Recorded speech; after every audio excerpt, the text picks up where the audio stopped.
Latest updates के लिए ultra channels को सब्सक्राइब करें और बेल आइकन को प्रेस करें। इंजीनियर साहब, आपने मुझे बुलाया? हाँ, तुम इस गांव का हिसाब किताब रखने वाले मुनि हो ना, इसलिए मैंने सोचा कि तुम्हें वो जगह दिखा दूं जो मैंने डैम बनाने के लिए चुनी है। हाँ, दिखाओ। ये जो पहाड़ी दिख रही है ना, हाँ, इस पहाड़ी से लेकर उस पहाड़ी तक की जो जमीन दिख रही है, हाँ ठीक है, बना डालो। सरकार ये जमीन भी ले लेगी। हाँ, ले लो। आगे सुनो, और ये 500 एकड़ जमीन भी ले लेगी। हाँ? ये जमीन भी? हाँ, डैम बनाने के लिए यही जगह मुनासिब है।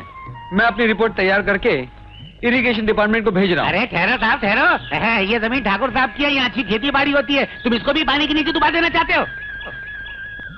डैम बनाने के लिए अक्सर हजारों एकड़ जमीन, खेत, रास्ते पानी के नीचे डुबोने पड़ते हैं।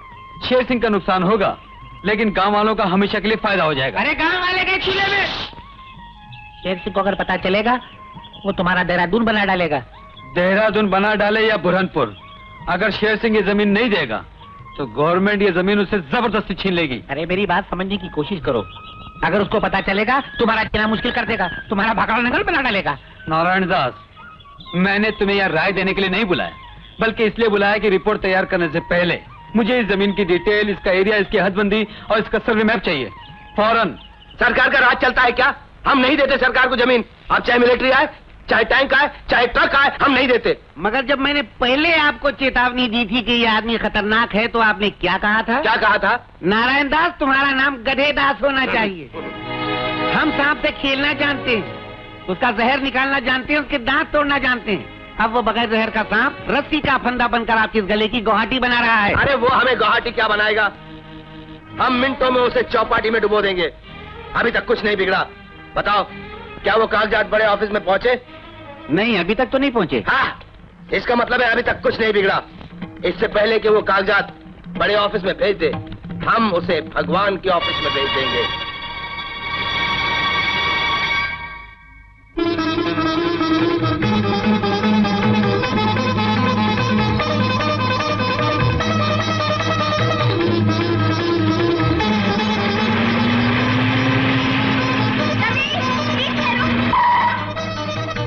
क्यों? खुदकुशी करने के लिए तुम्हें मेरी जीप मिली थी? नहीं, मैं तुम्हें बताने आई हूँ। मेरे डैडी ने तुम्हें मारने के लिए गुंडे इकट्ठे किए हैं।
बेटी, आज तुमने मेरे बेटे की जान बचाकर मुझ पर बहुत बड़ा उपकार किया।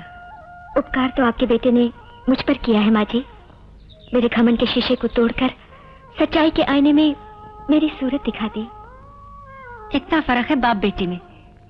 बाप ने मेरा घर उजाड़ दिया और बेटी ने मेरी गोद उजड़ने से बचा ली। सुखी रहो बेटी। सरकार, हम लोग बैठे बैठे मुंह देख रहे हैं और वो इंजीनियर का बच्चा गांव वालों के लिए भगवान बनता जा रहा है।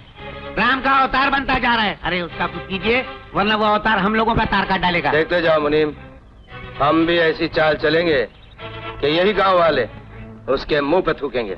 अरे मगर कैसे? बड़ा आसान तरीका है। हम गांव वालों को इस बात का एहसास दिला देंगे कि रवि राम के भेष में रावण है। जिस तरह उसका बाप औरतों का शौकीन था, उसी तरह बेटा भी औरतों का शौकीन है। औरत देखता है मुंह से राल टपकने लगती। और जैसे गांव वालों ने बहुत साल पहले उसके बाप को धक्के देके जलील करके गांव से बाहर निकाल दिया था ना, वैसे ही वो बेटे को भी जलील करके बाहर निकाल देंगे। मेनका यहाँ से कुछ दूर रहती है उसकी खूबसूरत बेटी लीला, वही ये काम करेगी। तो समझ गई लीला, तुम्हें क्या लीला दिखानी है? हाँ जी। बरसों पहले तुम्हारी माँ ने अपनी कलाकारी से रवि के बाप को बदनाम किया था। अब तुम्हें रवि को बदनाम करना है। अगर तुम पुश दर पुश यही काम करती रही तो तुम्हारा नाम इतिहास में सुनहरी शब्दों से लिखा जाएगा। ये मर्दों का सत्यानाश करने वाली बहादुर औरतें। मेरी तो भगवान से प्रार्थना है कि हे भगवान, मुझे भी अगले जन्म में औरत बनाकर इन्हीं के खानदान में पैदा करना। लेकिन अगर इस काम में थोड़ी सी भी गड़बड़ हुई तो मैं तुम्हारा नंगा पर्वत बना डालूंगा। क्या बना डालूंगा? नंगा पर्वत। चलो, यही वो हरामजादा जो जीप में आ रहा है, इसका जामनगर बना डालो। तुम्हारा काम है सिर्फ आदमी बताना, उसका जामनगर बनाना या श्रीनगर बनाना वो मेरा काम है। अब हटो। बाबूजी, बाबूजी जीप रोको बाबूजी। बाबूजी, मेरे पिताजी बहुत बीमार है। सुबह तक तो बिल्कुल ठीक थे, पता नहीं अचानक उन्हें क्या हो गया। अगर आप अपनी जीप में बिठाकर उन्हें अस्पताल तक ले जाएंगे तो बड़ी मेहरबानी होगी। कहाँ है तुम्हारा घर? वो उधर। आइए आइए बाबूजी, जल्दी आइए ना। आइए बाबूजी।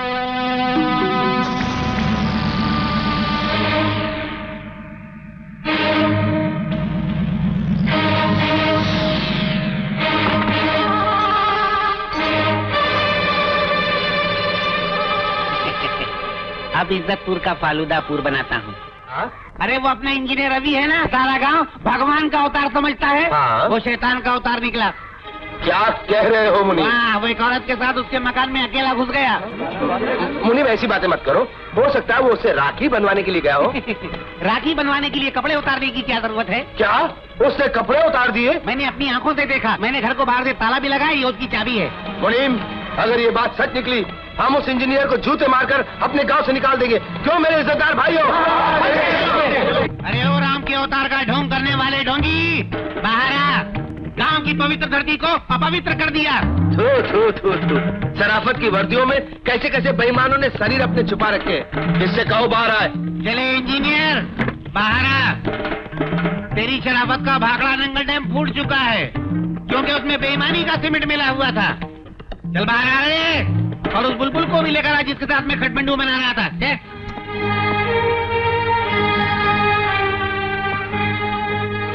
क्या बात है भाई, बहुत लंबा चौड़ा जुलूस लेकर आई। ये तुम्हारा जुलूस निकाला है। चल चल चल, नाटक बंद कर। उस बुलबुल को बाहर बुला जिसके साथ गुलचर्रे उड़ा रहा था तू। बुलाऊं? हाँ हाँ, जब ये कहते हैं तो बुलाओ। ठीक है, अगर आप सबकी यही मर्जी है तो बुलाते। अरे भाई बाहर आ जाओ।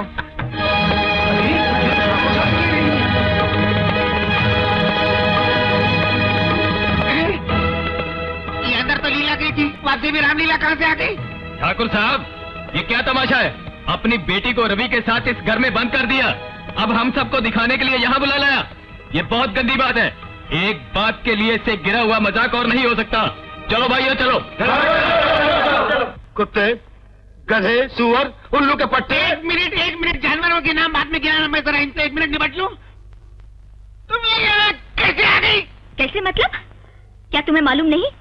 मैं यहाँ कुछ देर ऐसे ही बातें करने के लिए आई थी। बाद में जब जीप में रवि आया, उसके अंदर आते ही तुम बाहर से ताला लगाकर भागे। मैं चिल्लाती रही, मुनीम अंकल, मुनीम अंकल। और तुमने मुझे देखा, मेरी आवाज सुनी, फिर भी भाग गए। क्यों? मेरा मजाक उड़ाने के लिए? डैडी को सारे गांव में बदनाम करने के लिए? छी छी छी छी, अब डैडी गांव वालों को क्या मुंह दिखाएंगे?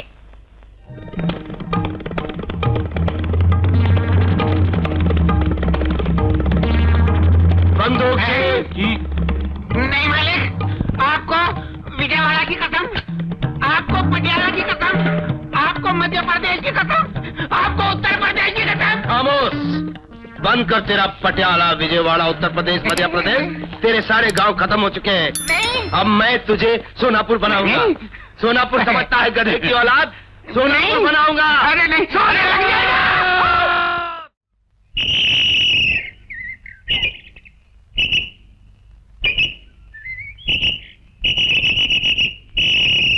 ये क्या पागलपन है?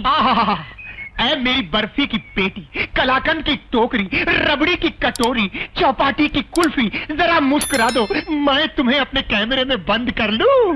स्माइल, 1 2। ऊपर वाले ने तुम्हें सिर्फ मुझे बर्बाद करने के लिए पैदा किया है क्या? मैं जब भी किसी खूबसूरत लड़के की तस्वीर लेता हूँ, तुम यमदूत की तरह आग टपकते हो। हाँ, मगर यहाँ तो कहीं पानी भी नहीं है, मुझे तुम किस तरह भिगोगे? मैं तुम्हें भिगोने नहीं, तुम्हारी तबीयत साफ करने आया हूँ। तबीयत साफ? ये किस लॉन्ड्री में होती है? मेरे हाथ की लॉन्ड्री में। पद्मा, चलो यहाँ से। चलो। मगर पोट, देख बे वो अंग्रेजी बंदर, अगर गांव की भोली भाली लड़कियों को बहकाने की कोशिश की तो मैं तेरी आंखें फोड़ दूंगा। अरे ठहरो, कमजोर पे क्यों दांव जमाते हो? अपनी बहन को क्यों नहीं रोकते? आखिर वो क्यों मर्दों के मुंह लगती है? हराम दादे, मेरी बहन को बदनाम करता है। सच बता रहा हूँ, शक्ति जी के साथ इश्क कर रही है। झूठ हो तो जान से मार देना। शक्ति, मुझे इस तरह तुमसे बार बार अकेले में मिलने से बहुत डर लगता है। भैया ने अगर मुझे तुम्हारे साथ देख लिया तो वो न जाने क्या कर बैठेंगे। क्या कर बैठेंगे? शक्ति, भैया, अगर दोबारा मेरी बहन को आंख उठाकर भी देखा तो मैं बीच चौराहे पे तुझे जिंदा जला डालूंगा। अबे जा, बड़ा है जिंदा जलाने वाला। मैं भी मर्द हूँ, हाथ में चूड़ियां नहीं पहन रखी।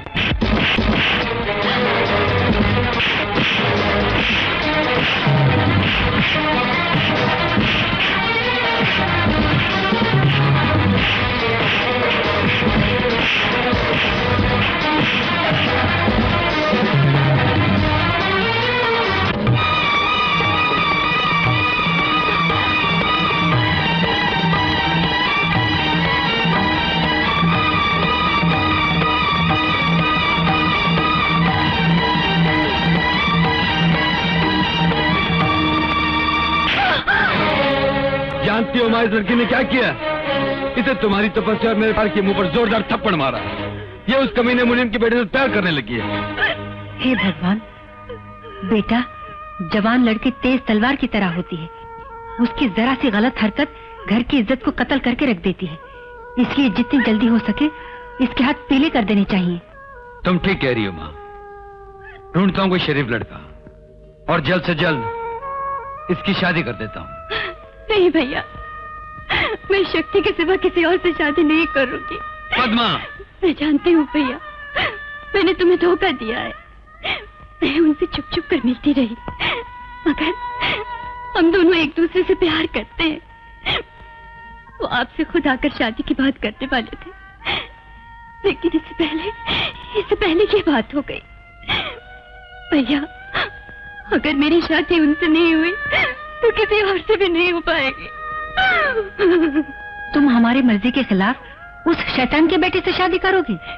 तो आपकी शैतानी से बेटे को क्या लेना देना? शेर सिंह अगर सालिम है तो उसकी बेटी तो वैसी नहीं है ना। इसी तरह अगर मुनीम बदमाश है तो क्या जरूरी है कि उसका बेटा भी बाप की तरह बदमाश हो? भैया, अगर मेरी शादी शक्ति से नहीं हुई तो मैं जान दे दूंगी। होश में हो या भंग चढ़ा रखी है? शक्ति मेरा बेटा है, कोई कोल्हापुरी चप्पल नहीं कि जिसने जब चाह अपना पैर घुसेड़ दिया है। कहाँ राजा भोज का बेटा, कहाँ गंगू तेली की बहन। सारे गांव में बेवकूफ बनाने के लिए मैं ही तुम्हें मिला था, और कोई तुम्हारी नजरपुर से नहीं गुजरा। मुनीम जी, वो दोनों एक दूसरे से प्यार करते हैं और शादी करने का फैसला भी कर लिया है। अब मेरा शादी करने का कोई इरादा नहीं है। शक्ति, हाँ। जिस वक्त तुमने मुझ पर हाथ उठाया था उसी वक्त मैंने सोच लिया था ये तो साला बनने से पहले ही बहनोई पर हाथ उठा रहा है।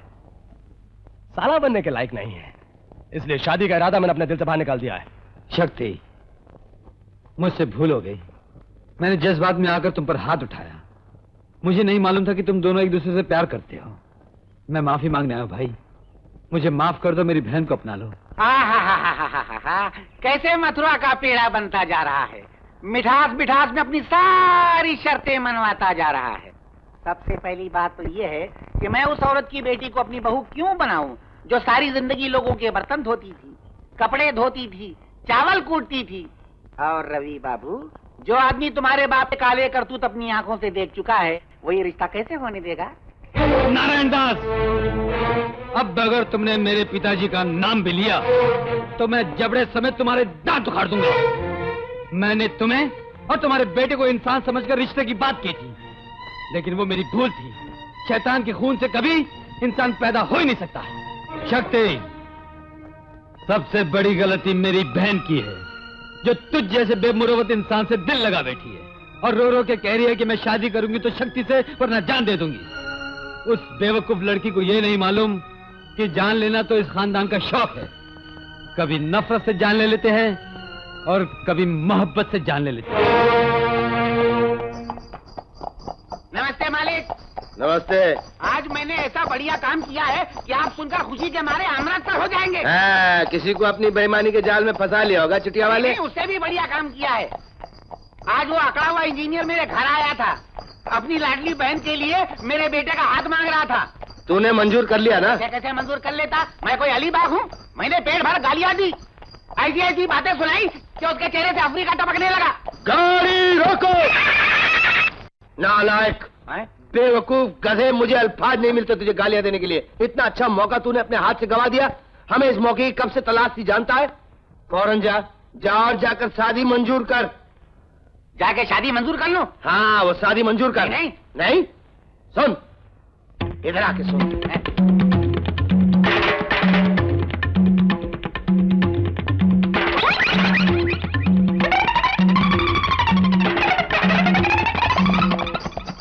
ये तुम क्या कह रहे हो शक्ति? तुम पद्मा से शादी करने के लिए तैयार हो? जी हाँ। उस दिन गुस्से में मैंने ना जाने क्या क्या बकवास कर दी। बाद में मुझे एहसास हुआ कि मैं पद्मा को भुला नहीं सकता। किसी और से शादी करूंगा तो मेरी जिंदगी बर्बाद हो जाएगी। इसलिए आपसे माफी मांगकर मैं आपकी बहन का हाथ मांगने आया हूं। हो सके तुमने माफ कर दो। नहीं नहीं शक्ति, इसमें माफी की क्या बात है? मेरी बहन का घर बस जाए, मेरे लिए इससे बढ़कर खुशी की बात और क्या हो सकती है? लेकिन तुम्हारे पिताजी। मैंने उन्हें मना लिया है। वो भी अपने किए पे बहुत शर्मिंदा है। अंदर आने से घबरा रहे थे। बाहर खड़े हैं। बाहर खड़े? अरे अरे मुनीम जी, आप यहाँ क्यों बैठे हैं? क्या बताऊं बेटा, अपनी बदतमीजी के शब्दों ने पैरों में बेड़ियां डालकर यहीं बिठा दिया है। बेटा, तुम पढ़े लिखे हो, तुम्हारा दिल हिंदुस्तान की तरह महान है। पुरानी बातों को भूल जाओ और हमारे रिश्तेदार बन जाओ। आप ये क्या कर रहे हैं? आप जो कहेंगे मुझे मंजूर है। तो फिर 3 दिन में इनका लगन कर दिया जाए। 3 दिन में? हाँ, इसकी कुंडली यही कहती है, वरना 3 साल इंतजार करना पड़ेगा। क्या क्या क्या सोच रहे हो? हाँ, कोई बात नहीं। अगर भगवान को यही मंजूर है तो 3 दिन से आप शादी की तैयारी शुरू कर दीजिए। तुम्हारी ये बात सुनकर मेरा दिल हैदराबाद की तरह आबाद हो गया। चलो बेटा, अपनी किस्मतपुर का सितारा बहुत जोरों पर है।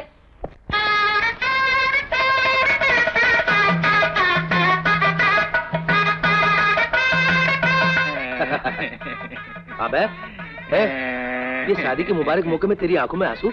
चल जल्दी से सगुन के दाने फेंक दे, उनका कल्याण हो जाएगा। कहेगा कल्याण, मेरा तो कब्रिस्तान हो गया। और कोई पार्टी होती तो मैं उससे हरे हरे 25,000 के नोट रखवा लेता। मेरा लड़का मुझसे बिक गया तुम्हारे फायदे के लिए। अबे तू 25,000 की बात कर रहा है, मैं तुझे 50,000 रुपए दे दूंगा। कितने? 50। तो पहले क्यों नहीं बता? काम इतने आंसू निकलवा दिए। अबे देख, जल्दी से रोना बंद कर दे। एक तो वैसी तेरी शकल खराब है, ऊपर रोएगा और मनुष्य लगेगा। नाक पहुंच। अबे क्या कर रहा है? चल चावल फेंक, चावल फेंक। नारायण दास, अब मजा आएगा। इंजीनियर की बहन तुम्हारे घर में है और इंजीनियर हमारे हाथ में। हम उसे इस रिश्ते की डोर से ऐसे नाच नचाएंगे कठपुतलियों की तरह, हर काम करवाएंगे उससे। अगर उसने इनकार कर दिया तो तुम अपने बेटे से कह के उस पर इतना जुल्म करना कि वो खुद ब खुद घबरा के मान जाए। सरकार, इस एक शादी से आपको कितने फायदे हो रहे हैं? मेरा तो नुकसान ही नुकसान हो रहा है। एक तो बेटे की गलत जगह शादी करवाई, ऊपर से अपनी प्यारी बहू पर जुल्म भी करना पड़ रहा है। नुकसान भी उठाऊं, पाप भी कमाऊं। चलिए, आपके लिए सब मंजूर है। लाइए वो लाख रुपया निकालिए, मैं कुछ दिनों के लिए अपना मुंह बंद कर लेता हूँ। लाख रुपए? कौन से लाख रुपए में? आपने शादी के मंडप में कहा था ना 1 लाख रुपया दूंगा। मुझसे झूठ बोलता है। मैंने लाख नहीं बोला था, 50,000 बोले थे। कैसी बात कर रहे हैं? 50,000 में तो मैं अपनी शादी नहीं करूंगा, बेटे की तो दूर की बात है। क्या है, उस दिन वो शहनाई जोर से बज रही थी ना, आपको ठीक से सुनाई नहीं दिया होगा। नारायण दास, तुम ये मत समझना कि मैं तुम्हारी मुट्ठी में हूँ। अगर मुझसे हुज्जत करोगे, अगर लाख रुपए दोबारा तुम्हारे मुंह से निकला तो ना नारायण रहेगा ना दास। बिना फाटक की रेलवे लाइन पे लिटा दूंगा। नारायण इस तरफ कट जाएगा, दास उस तरफ कट जाएगा। कैसी बात करते हैं मालिक? दरअसल क्या है कि उम्र का तकाजा है, भरपूर जवानी तो रही नहीं, बुढ़ापा आ गया है और याददाश्त भी कमजोर हो गई है। अब याद आया मुझे, हाँ उस दिन आपने 50,000 ही कहे थे। नहीं, 25,000।